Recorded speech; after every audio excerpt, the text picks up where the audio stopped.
Guys, we are going to start the next session. So we have Professor Banerjee sir for the upcoming session on the principle of green manufacturing. So we welcome back Professor Banerjee sir. Over to you, sir.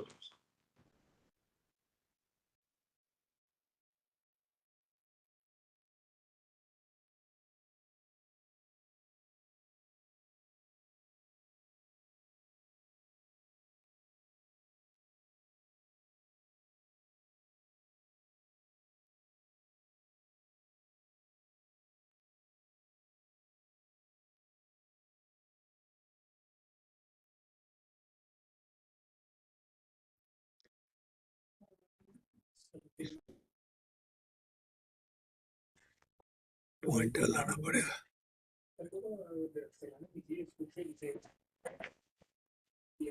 Good morning. Good morning to all of you.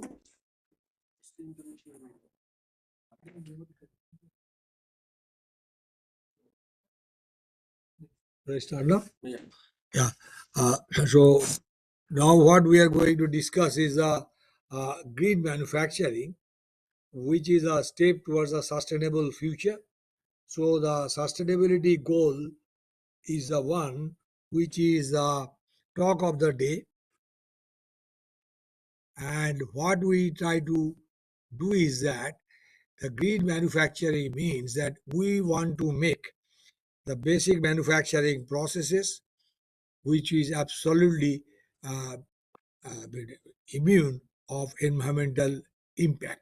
So that means basically it will have to do something where the environmental uh, impact will be minimized, and of course if the target is nil. So therefore we have to, because we know that we, with the advancement of civilization, if we want to advance the civilization, we have to go for the smart manufacturing. And because of the smart manufacturing, there will be something, there has to be some kind of balance which has to be created between the productivity and the environmental responsibility. If we look back the previous century was branded as a century of economy. Now all the technological activities, they were basically triggered by the economics of the processes. So naturally the maximization of profit, that was a driving force for any kind of technological activities, or for that matter the industrial activity. Now, because of that, there had been, unconsciously, there had been some kind of tempering of nature's wisdom, and that is why we found that the unproliferated use of the natural resources, so as to maximize the productivity vis-a-vis the profit, that led to a situation where we have to think that we have damaged ourselves. The human existence is posed to a threat.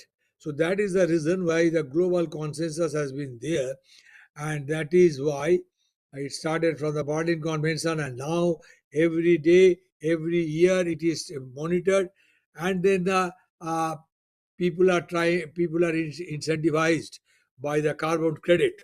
That means the amount of greenhouse gases, the minimization of amount of greenhouse gases, and the handling of greenhouse gases. These are the very important aspect of the present day scenario. So this is the century we are passing through. It's branded as a century of economy, sorry, century of environment. And then our job is that any technology, unless it is eco-sustainable, unless it is eco-friendly and immune, basically it does not really um, create much waste, then only we can say that it is a technology, doable technology. So the definition of a technology, definition of a material, these have now been redefined. That means they are stated that a technology is one which is eco-sustainable or eco-friendly. Now this is the most important point we have to understand. And naturally that ultimately brings the environmental responsibility. That means, because if I want to implement any manufacturing process, by default it has to be environmentally uh, environmentally sustainable. So unless that is there, then it's no manufacturing, it's no technology. So that has been the redefinition of technology vis-a-vis the materials too. Our materials has to be eco-sustainable, otherwise the material is not to be considered as a material. So these are the aspects which we have already believed, and naturally we know very well that we what is the doable things from our end. We know very well that we have to go for manufacturing, which is the backbone of the industrial growth. And unless the industrial growth is there, the survival of the human being will be at a threat, and naturally will be at stake. So therefore, uh, but whenever we do any kind of manufacturing business, or for that matter, any kind of technological activity, there ought to be the generation of waste. I mean, you can also think of anything that a human being or any animals.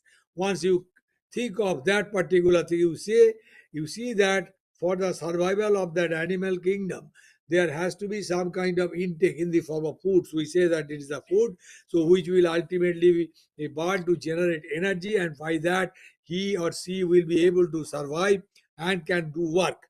So that is, but once that is there, then the process is that the food will be processed within the body of within the organisms of the animals, and there has to be some kind of excretion. So excretion will be there.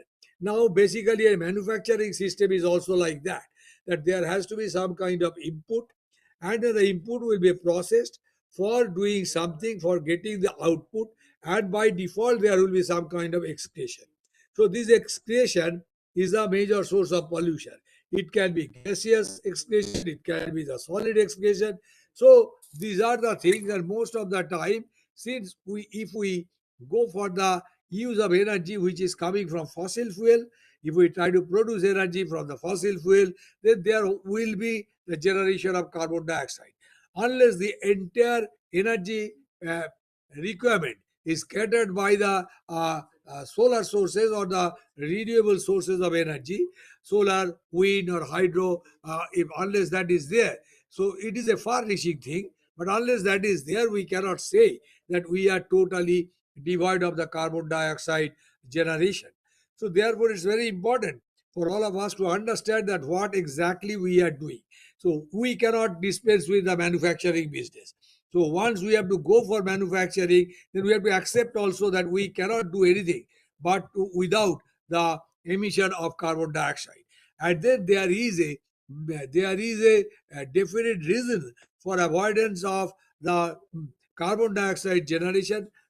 And naturally, we cannot avoid that particular thing unless, as I said, that the total energy scenario, the energy production scenario is changed to the renewable means, which is not very easy. At the same time, with the advancement of civilization, more and more energy consumption is required. So if that is required, then quite obviously more and more energy has to be supplied. So that is a burden on the energy production processes. So therefore, it is a very difficult proposition right at this moment. We cannot foresee. So till that time, if the human beings are to survive, unless that particular scenario is reached at, so therefore have to be very cautious about the minimization of carbon dioxide, and the and naturally the emission has to be there. And then the traditional methods of manufacturing, what we know is that the high energy use, emissions, and waste. So I have told you that the waste are to be there. Now the emissions and those things, that if we can balance everything, then we can minimize the energy use. If we can minimize the energy use, then the emissions will be lessened. And also, if we can go for some kind of manufacturing where the net requirement, if we can fulfill, then naturally the amount of waste to be generated will also be less. So but important point is that whenever some input is there, whenever the input will be processed in a manufacturing sector, and then there has to be some kind of excretory thing. So just like an animal living. So this ultimately, So since the animals, they could ultimately form a good ecosystem, so therefore it is also a matter of great importance to think of the industrial ecosystem. The industrial ecosystem, how we can do that, we can foresee that kind of thing, that the industrial ecosystem, how we can do that. However, the green manufacturing has been one of the aspect of such kind of, I mean, eco sustainability, to achieve the eco sustainability goal. And naturally the process has to be, the sustainable practice has to be there, where you have to reduce the environmental impact, you have to use the resources efficiently, and also improve the social responsibility. That means the concept will be that the reuse, I mean, reduce, reuse, and recycle. So these are the things which you have to do. And recycling, in fact, the entire situation, society has to be made a recyclable society.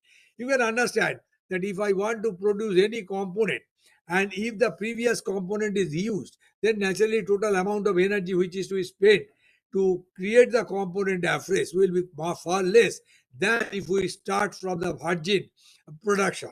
So therefore, this is the idea, that the recycling, the society has to be made a recyclable society. And also you have to think that whatever waste is generated, how can you make it to some profitable business? So that's initially the term was that waste to wealth and all those things, but we don't say all these things these days. What we say is that whatever excretion is there from a production center, if we can make that thing as an input material of another manufacturing sector, and then if we can make a closed loop, then that can ultimately get to a zero emission technology. So the basically the aim is to create a zero emission technology, and then the zero emission technology is a misnomer unless we find that each and every manufacturing sector will have some kind of waste. And then this waste can be gases, waste can be solids, the solids or the gases, whatever be the thing, that they should be taken as the input material for another kind of industry. So very judicious selection of the kind of processes which we apply for a particular manufacturing sector, and then uh, surrounding that another manufacturing sector has to be thought of, where the excretion of the waste of the number one manufacturing sector is the input material for the number two manufacturing sector. And if by that I can make a loop, then automatically, factually, there won't be any kind of emission. So this is the concept of zero emission technology, but it requires a huge exercise, at which kind of industry has to be uh, has to be uh, parted with which kind of industry. So these are the things which have to be really thought of, and the people are doing that thing. Interesting point is that the people are trying to do that kind of thing, and that is how the environmental impact is getting reduced. Now the use of the efficient use of the resources is another important point, that as I told you initially, that the unproliferated use of the natural resources was a concern, and that was responsible for uh, giving rise to so much of concerns, the environmental concerns. So therefore the resources, the available resources, have to be used rather efficiently. That means, so far as the design is concerned, that the over design has to be minimized as far as practicable. So, just, I mean, although you have another important thing, that the fail safe design, that means a particular component or any particular usable has to be designed for a specific purpose, and that is true with a definite life. So, it's not required just to incorporate the fail-safe concept. You must have to have your technology so precise, or the conceptualization so precise, that you need not really go for the over design to make use of our uh, our inefficient technological option. So therefore, we have to be very clear that over design is basically some kind of inefficient action, and and also it is one of the reason of generating much more waste, much more utilization of resources, and greater environmental pollution. So this is the important thing. Another important point is also there, of course, that the social concerned about our activities. We must not do anything just for the sake of a profit, short-term profit.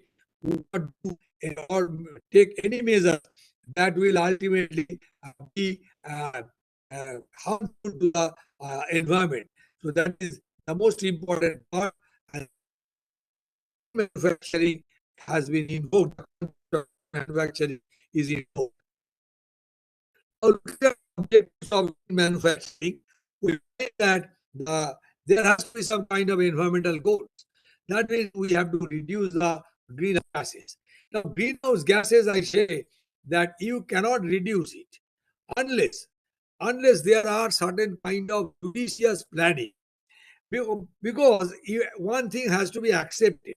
One thing has to be accepted, that is that if you really go for any kind of energy intensive manufacturing, obviously you produce depend somewhere around. And once you produce that kind of thing, then quite obviously there itself, if it was a fossil fuel, the greenhouse gases would have been generated. So that's a different story, of course. But coming back to one industry proper, if it is a processing industry or a chemical industry, then there you will find that because of the processing, whichever is taking place inside the manufacturing sector, that they automatically give rise to some kind of gases, and then these gases are the waste gases. Now the issue is that waste gases are having two types of energy, inherent energy with that. One is the chemical energy, and the other one is the thermal energy. So thermal energy, the people have been devised number of mechanisms by virtue of which the thermal energy could be recovered, because once it has got a tremendous benefit to the environmental sustainability.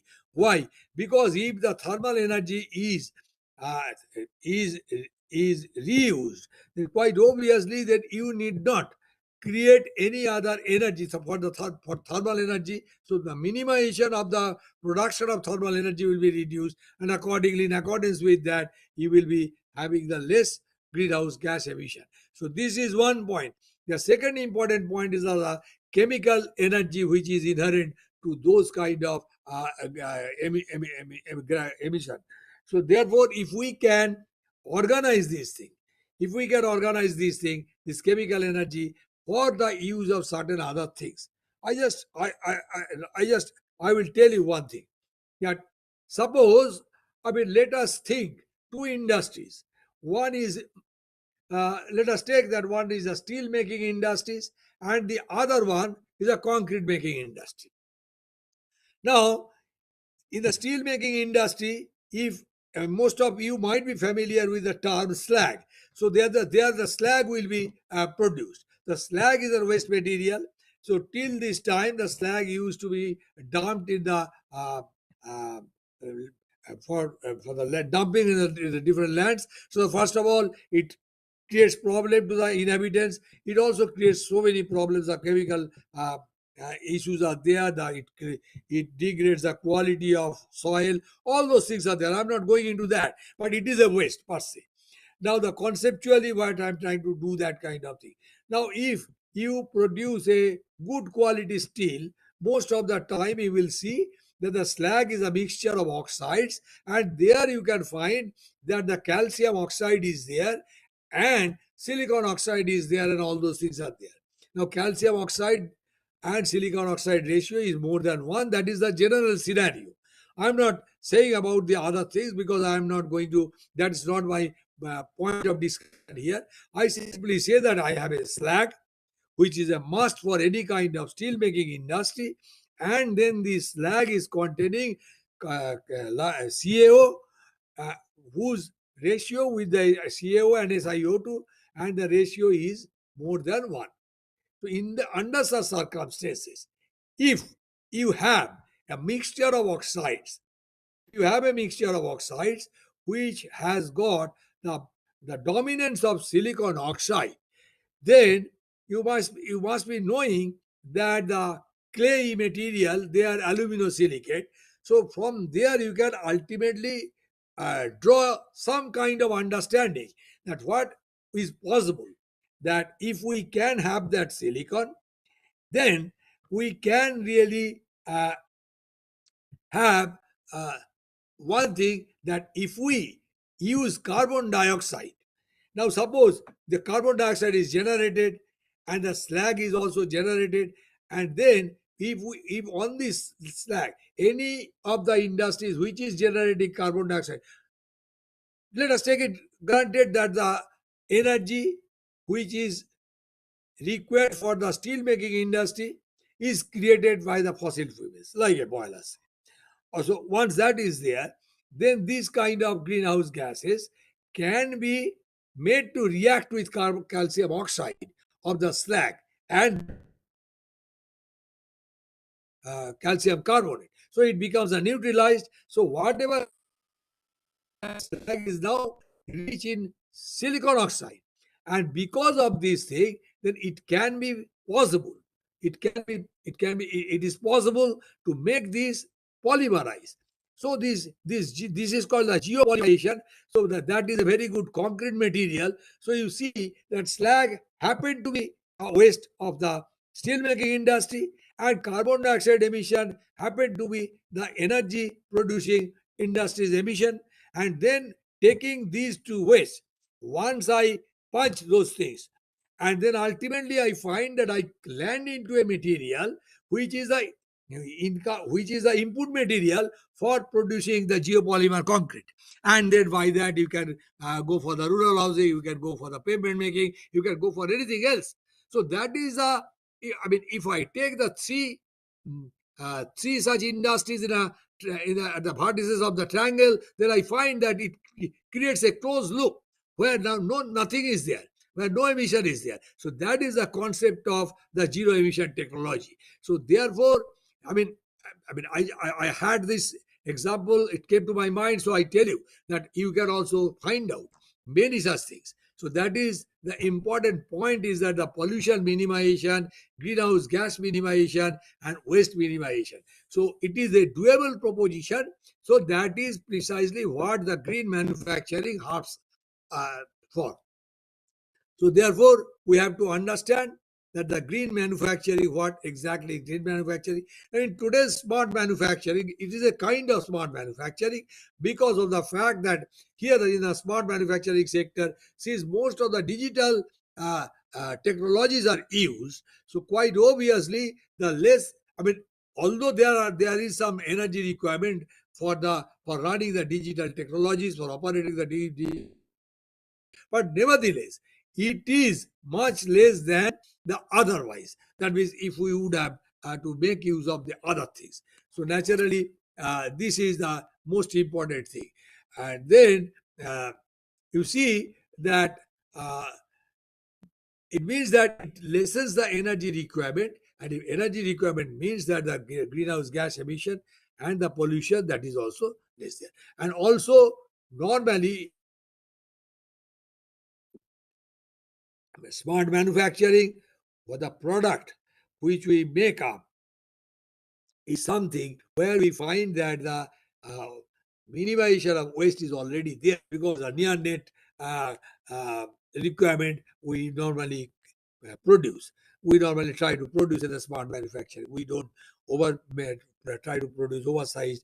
And that, in that way, the 3D printing or the additive manufacturing is, which is a part of smart manufacturing, is another very important example, that because it is capable of producing the precisely the size requirement, and it can meet the size requirement with a very minimum amount of material removal, and then the waste becomes very less. So that is one important part. So therefore, this is how I can minimize the waste generated. And then otherwise, the other waste, industrial waste, which is coming from the by default from the processing. So that has to be made use of for production of something different, as I gave the example. Then the economic goal is also there for the green manufacturing. That is the cost optimization and cost efficiency and the competitiveness. That is also important, that because of this competitiveness, the cost optimization is a must for the green manufacturing. And the social goals are also there. It is important that if I do not have a green manufacturing, if I compare two, hypothetically, let me compare that one is a manufacturing which I call a green manufacturing without having any kind of hazardous emissions, and the other one is a normal one where we are less careful, and that is there. Then the people who are working there, their health and safety issues are there. So naturally, that is important, that how can we really make these workers alive, because they are constituted, they are also the constitution of the human being by and large. So therefore their uh, uh, their remaining alive is again again means that the survival of the human being. It means that the so therefore the sustainability of the homo sapiens. So that is important to understand.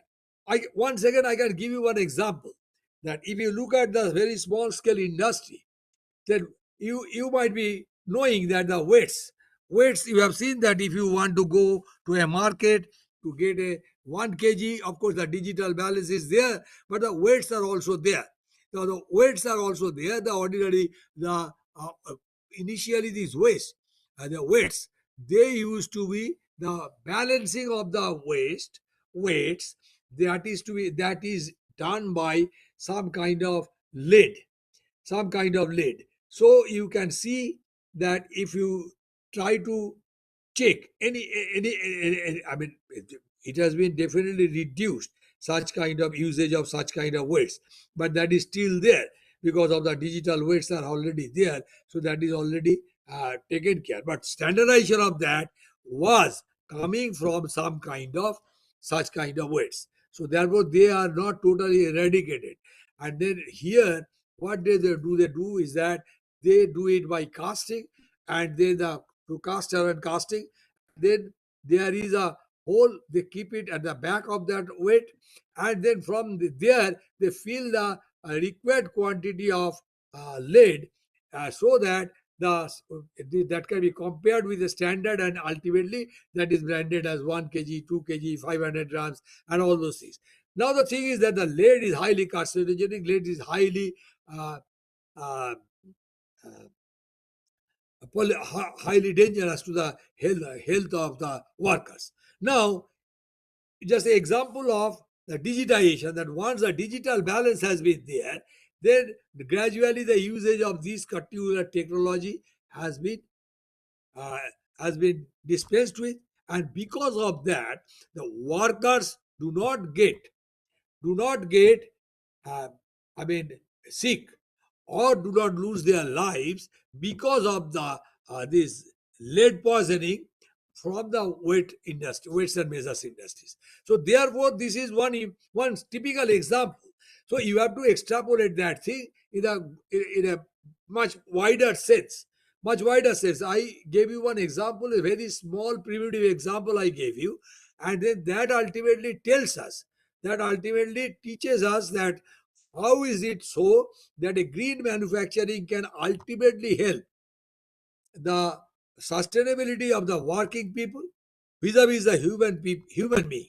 So therefore, the sustenance of human being, that itself is dependent upon whether or not they are getting extinguished by virtue of their own activity, where they are creating such kind of situation that ultimately causes a threats to their lives. So this is the most important part which we have to understand. So that's the reason why the social goals are there. So that is falling under the domain of social goals. Then the principles of green manufacturing. We understand that whenever we will be talking about green manufacturing, we will mean by default that the processes, which whatever process we choose, or design. So that process has to be the energy efficient process. That means the per output.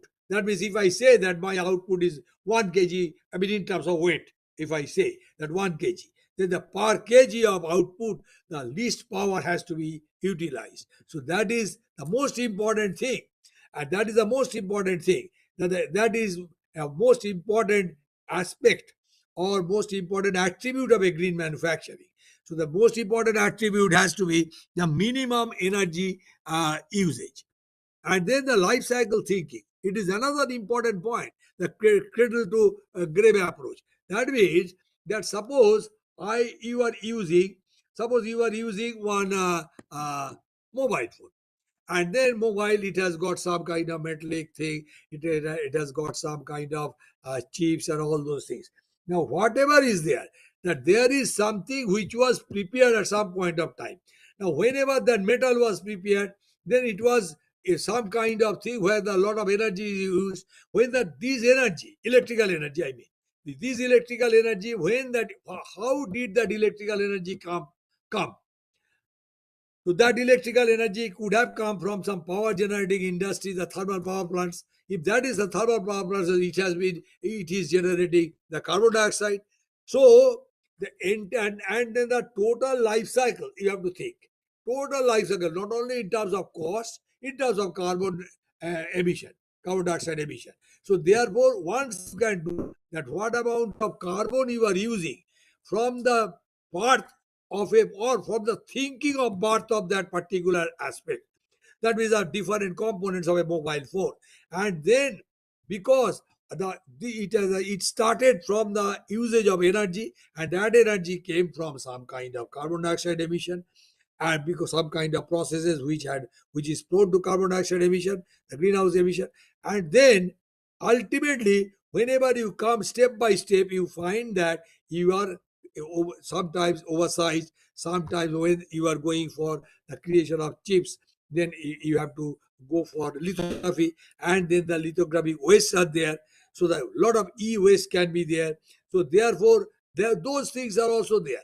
And then everywhere, the once suppose 10 such chips are lost, so the VLSI, the your in today the ultra VLSI is going through. But what I'm trying to say that in the VLSI, you can find that ultimately the major concern, still now the concern is the research is that how can you minimize the rejects?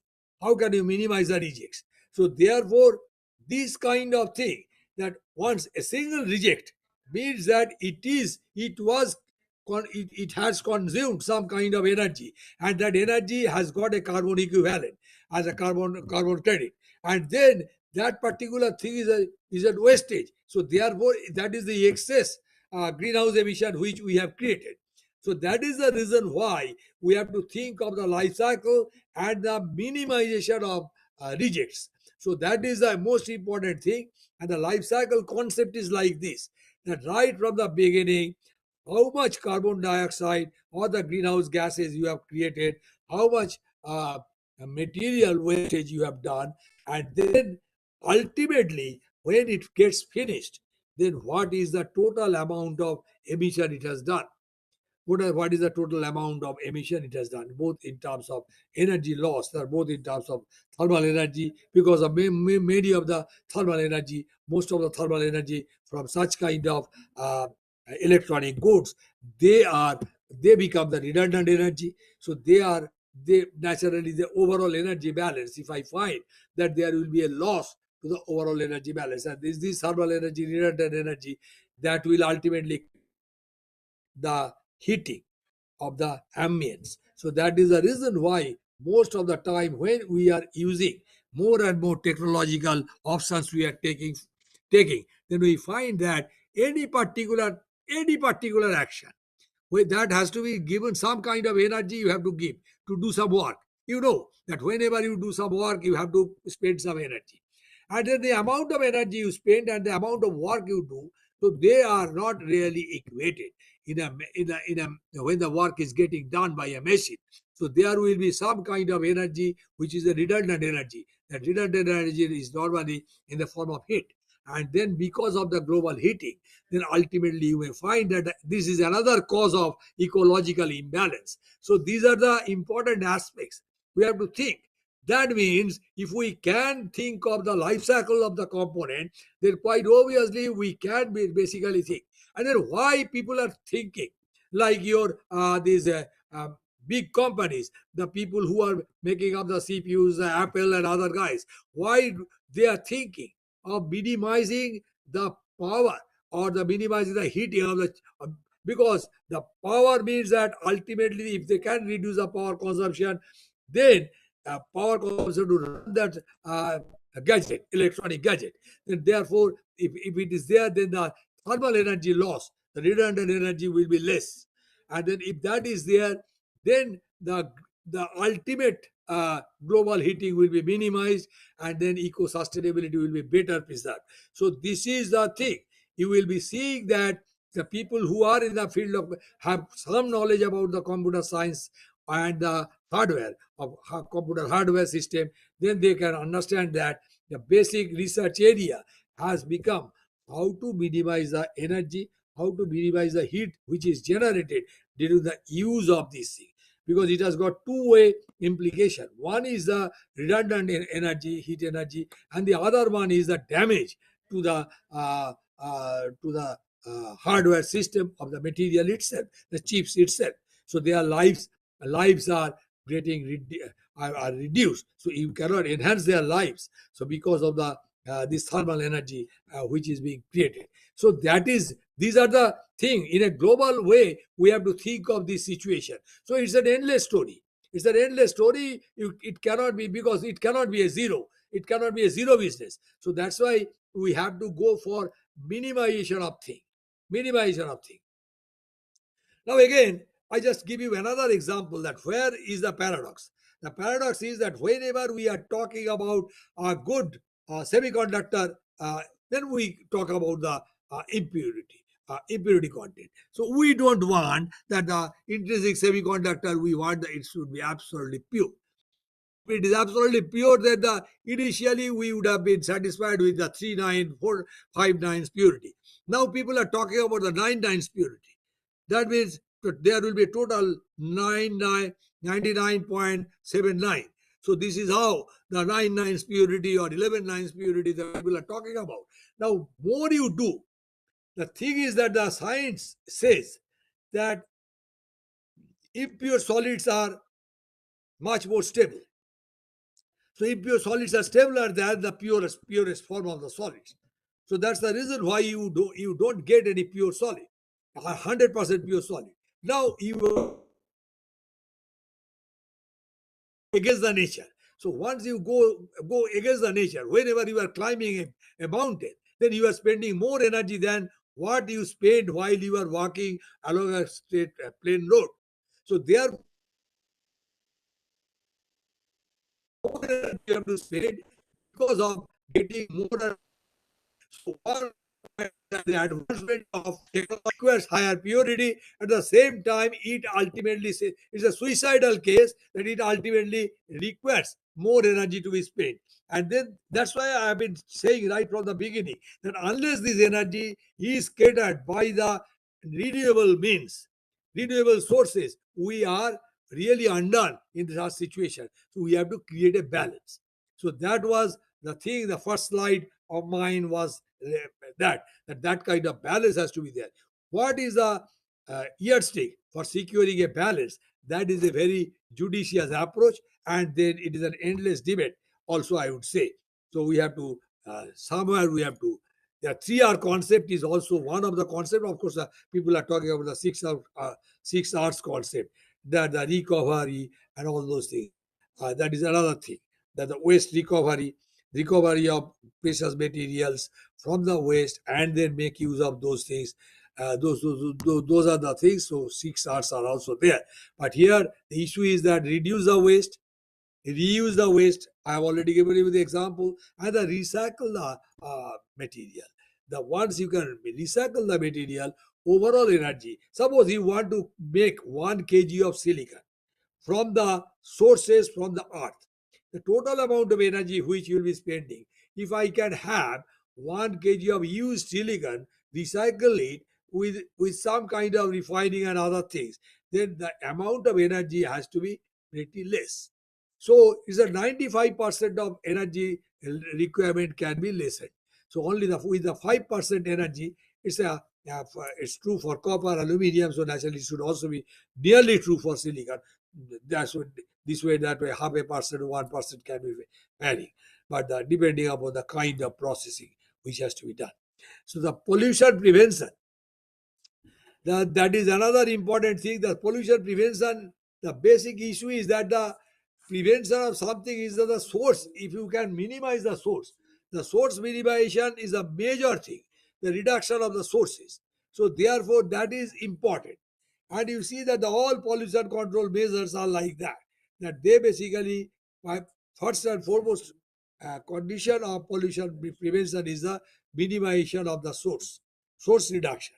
And then the circular economy. Circular is a closed loop production. The way I've given you, that is one of the fundamental, the nucleating concepts of circular economy. That the way the closed loop production, if we can do that, then ultimately you will see that this is the closed loop production. That is essentially the thing for the circular economy. Now, what are the benefits of green manufacturing? The benefits is the environmental, the lower carbon footprint, and water and waste savings. So this is another important thing. This is another important thing, that again another example I can give you, that the environment of the water. Now, if I take again the thermal power plant to produce electric energy, then you will see that because of the processes therein, the huge amount of cooling is required. The cooling to maintain the entire system, the equipment and other things. So the huge, so total 20% of water. I mean, suppose we want the entire of this total human being or animals, they they consume water, say X, and then 20% of X is locked in the thermal power plant. That is the calculation says that. So the around 20% of water we are not able to use. So they are locked in thermal power plants for generating energy, which we have to use. So therefore, if I can reduce the water cooling in the thermal power plant, that is one technology, that is a disruptive technology.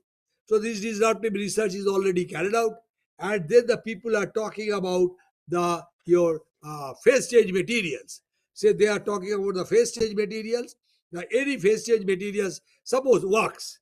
The wax, if you take, then when that is melted, then it ultimately takes in heat, and then when it solidifies, it releases that heat, and then that is how you find that this kind of uh, uh, this kind of concept you can use, such that it can take in heat, and at the time of heat requirement, it can given to generate heat also. So that is what is there, the phase change material that can be used for the cooling of the hardware system.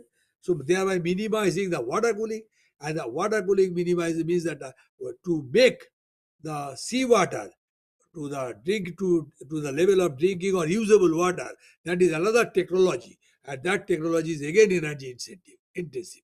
So therefore, ultimate thing is that if we can minimize the waste, be it water, be it energy, be it any materials, then quite obviously the further sustenance of human civilization will require less and less energy expenditure. I mean, that will be there, but it will be, I mean, the what should I say, that the gradient of increase in the energy requirement will be can be made flattened, can be made a little flattened.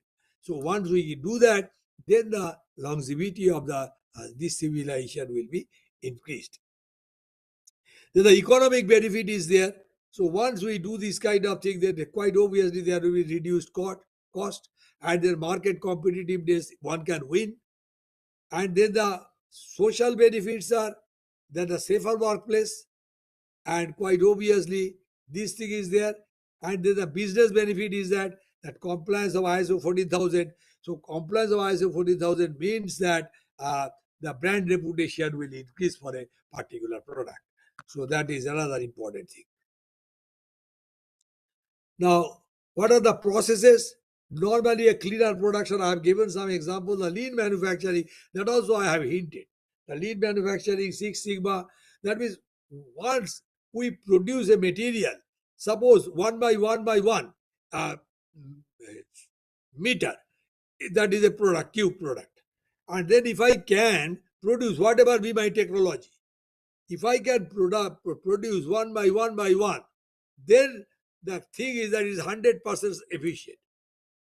The thing is that, so therefore, leaner is the manufacturing, that is, higher is the efficiency of manufacturing, greater will be the benefit, because less will be the generation of the waste, material waste. So naturally, you have to handle that. Either you have to reuse those things in some form or other. So that will be lessened. So that is the most important thing. The lean manufacturing is one good step towards the green manufacturing. And the cleaner production, I have already told you the implication of cleaner. The technology, that also I have told you that IoT sensors, the IIoT sensors, that is most important. Usage of robotics can also make the workers safer at some point of time. They can make workers safer. And then AI monitoring, the AI vision monitoring, yesterday I discussed about that. That AI vision monitoring, that ultimately tell you whether again you are going wrong somewhere or not. So you are going wrong after that post facto detection means that you have already spent energy, materials, and other things. So again, this is a vicious cycle. So once I can do it online, I can rectify that thing. That means the correct, the going the odds. So in the manufacturing, then naturally I'll be minimizing everything. An ultimate benefit is the energy usage, minimization of energy usage. So that's why the AI monitoring, basically it gives you the process control, it gives you the adaptive concept. That means in the adaptive manner you can control everything, and then you can minimize the waste at any point of time. And then the 3D printing, I have already told you. And this also I have right from the beginning, I have been uh, advocating for that everything, we have to imagine a situation where the solar, wind, bioenergy, hydro, all these things, they are to be used without taking minimum resort to the thermal power plant energy. So the thermal, so that is, once we can do that, then we are far better so far as the greenhouse emission is concerned. However, another important point still exists, that the thermal energy. So that has not to be underrated. That is why the green manufacturing, lean manufacturing, near net requirement manufacturing, that is, these are the things which we cannot ill afford right at this moment, because of the fact that I have already told you the consequence of the redundant energy. We have to look at that particular thing also. And then the other materials are the biodegradable materials, usage of biodegradable everywhere, usage of biodegradable materials, the packaging materials, like the lightweight composites and all those things, the recyclable materials you have to use. But it's far better that if it is, even if it is not a biodegradable, if it is a recyclable material, then also I can, with the expenditure of 5% of energy, I can really make up the new material or the new product. So these are the some of the things that the Toyota, Tesla, Tata Steel, waste steel recovery. I mean, if you go to any industry, you will see that at their even the very modest manner everywhere you will go, that they will be. Of course, the regulatory authorities are playing a very good role. I mean, not only the international authorities, but the different specifications, the ISO specifications of 14,000 and all those things. But the issue is that the local, in our country also, the Central Pollution Control Board, its strictures and other things, and then the state pollution control boards in the different states in our country also. So they are the regulatory authorities. They are also trying to take up their roles, and if they are much more proactive, then they can also sometimes they can also help the industries. The solution should not be like the industries had to be stopped because of the regulatory restrictions. It's not to be there, but there has to be some enabling provision that do something by virtue of which you can go for a green design, you can go for a carbon neutrality targets. All these things you have to do, and you will see that I have given the big names, but it's not required that all the time the big names are to be there. Even in the smaller cases, you will see that some red category industries which are highly polluting, so they are also trying to do some modest in a modest manner to minimize the pollution. Only thing is that they can handle the pollutions so that the local people can be saved. But what is not possible these days is that these things are not, I mean, they are ultimately left to the atmosphere. So that has to be stopped. They are to be left to the atmosphere, that has to be stopped. So huge amount of reusage of waste is a mandatory requirement, minimization of emission, and reuse of that emission. The carbon dioxide, usage of carbon dioxide, carbon capture, so that kind of technology is coming up. Now, it is very important. The carbon dioxide is really required for the plants. So whether the plants can take a lot of carbon dioxide, no, it's not possible. Even it was calculated by Japan some 30 years back, the total amount of carbon dioxide it was considering to make it a dry ice and to dump it at the bottom of the Pacific Ocean. But again, the entire bottom of the Pacific Ocean would have been filled with the dry ice. So that was again not a good proposition. Now, of course, we have to think of the neutralization of carbon dioxide. We have to think of using carbon dioxide for a profitable purpose and minimization of the greenhouse gases. So on three-pronged approach, if we can take, but I mean, not, I mean, the people are thinking. So that is the recommendation which people are giving. So what are the challenges of green manufacturing? The challenges are like this, that the high initial technology cost, because we have discussed enough right from the day one, that everyone is discussing the technology cost is there. There's a lack of awareness and training, but this is a misnomer right at this moment. We are not much aware of this Six Sigma or smart manufacturing or green manufacturing. That is true, but it is not true that we are not aware of the concern of greenhouse gases. By this time, the entire globe is sensitized enough, and the people understand, because everywhere they find that the carbon credits are uh, given, incentivization is already there. Whoever is reducing the carbon emission, and then the supply chain complexity is also there. The limited government incentives, that is, people are saying, but I mean, I would say that government incentives could be thought of being enhanced.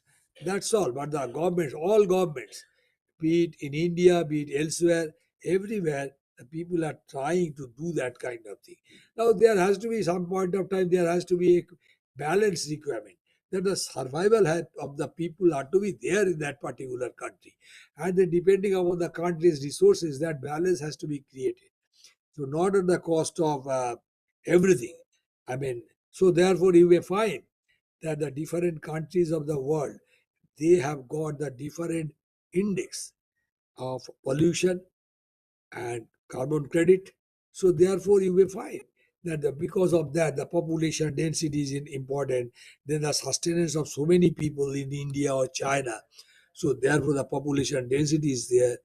And then as compared to the amount of habitation area, and then one has to feed them also. Everyone we have to be fed by the country as such. So therefore, balance is required sometimes. So how much incentivization is possible? And then of course, the effort is there. I mean, instead of uh, trying to say these things, we should look for betterment of situation. Technology can do that kind of thing. Smart manufacturing, business, digital technologies can help in a great way. So by default, the government will come forward for more and more incentivization, and then the resistance to change in traditional industries. So this is told that is more of because of not the psychological resistance.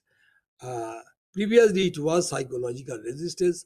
No point in arguing over that.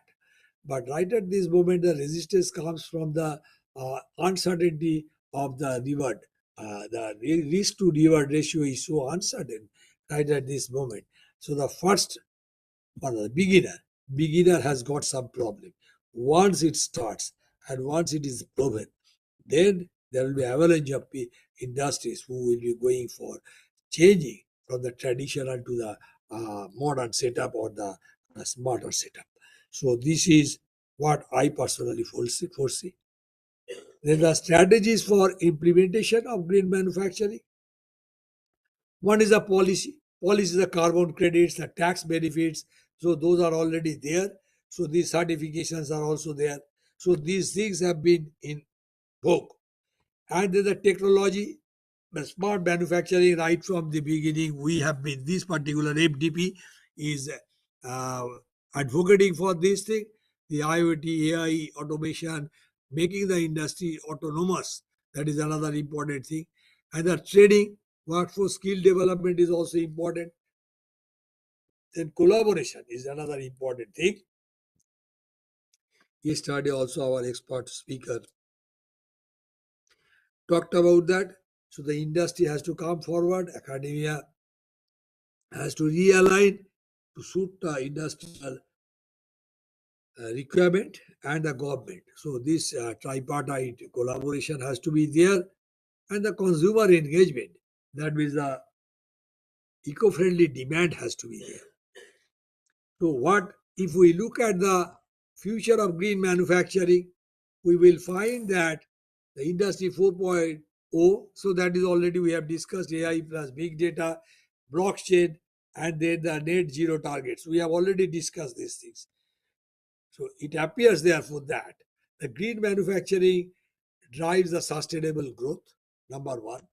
Number two is that it reduces the carbon footprint while boosting the efficiency. Of course, it needs collaboration and investment as well as innovation. So these three, investment is required, collaboration is required, and innovation is required. Innovation is to a great way it is required. And therefore, we expect, we foresee also that the future industries will be smarter, clean, and will be believing in circular economy and thereby vis-a-vis going for the green manufacturing. So thank you all for your patient hearing. I'm done with the things.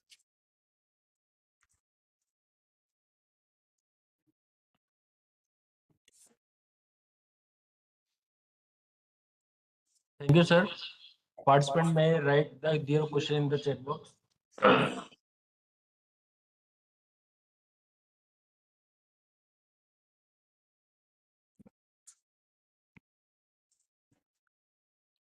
What is the long range? No, fraud.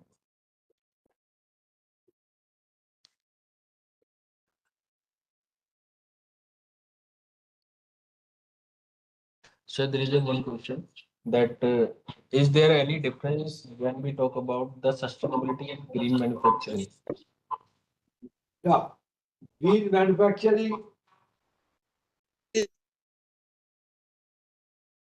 Green manufacturing ensures sustainability. Actually, sustainability is a goal, and green manufacturing is an adoption. That means that by green manufacturing, we can approach towards achieving sustainability. So the sustainability is a broader concept, and it has to be sustainability to look at the sustainable uh, society. we have to, in the manufacturing sector, we have to look for the green manufacturing. It is just like that. I mean, I cannot say that it is synonymous. I would simply say that green manufacturing is a prerequisite of sustainability. Any other queries over there? So thank you, sir. Thanks a lot for this very insightful and brief discussion about the green manufacturing. So see you forward, sir. So thank you, sir. Thanks a lot once again. Guys, next section will start within 5 minutes.